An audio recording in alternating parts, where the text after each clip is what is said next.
Belcourt Theater, Nashville's nonprofit film center. We are so happy you're here for our Shocktober series. We hope that you keep coming back. We have some great films on the roster.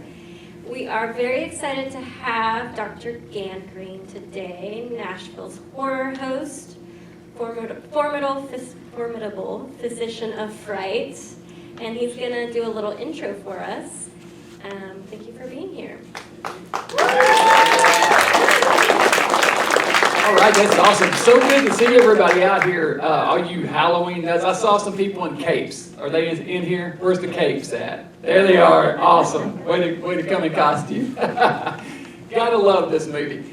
It's my pleasure tonight to introduce one of the great Halloween movies of all time. And by that I mean Halloween, the holiday of Halloween. Of course, this Halloween 3 is part of the Halloween franchise, and as a part of the franchise, it did a little less successfully, and that's because of expectations that were set with the first two.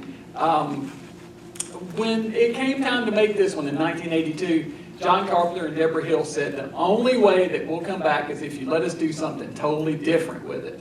And their idea was to make this an anthology series, and each sequel going forward was going to be based on the day of Halloween, but it was going to be a totally different take on the folklore and traditions of Halloween, and we would have gotten all kinds of crazy and different and unique and really cool stories. Unfortunately, it never happened because they forgot to inform the public that this is not going to be a Michael Myers movie. You know, they were done with babysitters and slashers, John Carpenter was at this point, so they instead, audiences showed up expecting to see teenagers get hacked, and instead they get this quirky little gem of a movie that has, an evil plot against mankind, it has robots, and the Festival of Samhain, and Stonehenge, and rubber monster masks.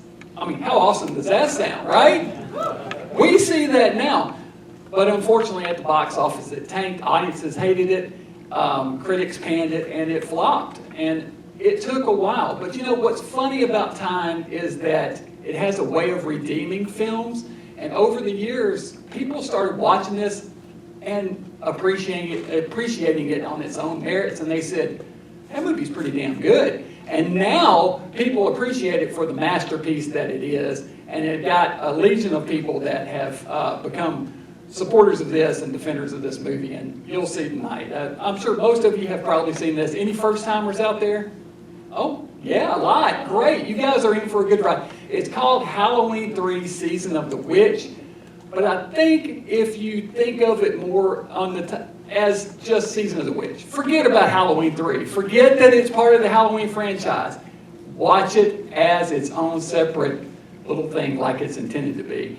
Carpenter didn't direct this one. He turned the directorial duties over to Tommy Lee Wallace, who was a friend of his and longtime collaborator who had edited the first Halloween movie in The Fog, and they wrote stuff together. And it stars the great Tom Atkins in a leading role here, which he didn't get to be the leading man very often, but damn it, he should have been, because he's awesome, and you're going to see it tonight. So we'll quit talking now and get to it. Oh, and Dan O'Hellery, who plays one of the great 80s villains in this as Colonel Cochran. He's great. He's got that menacing and deep and awesome voice, very much like Vincent Price of the 1980s or something. Vincent was still around in the 80s, but you'll see what I mean. He's awesome. So I'll quit gushing over this movie and quit rambling.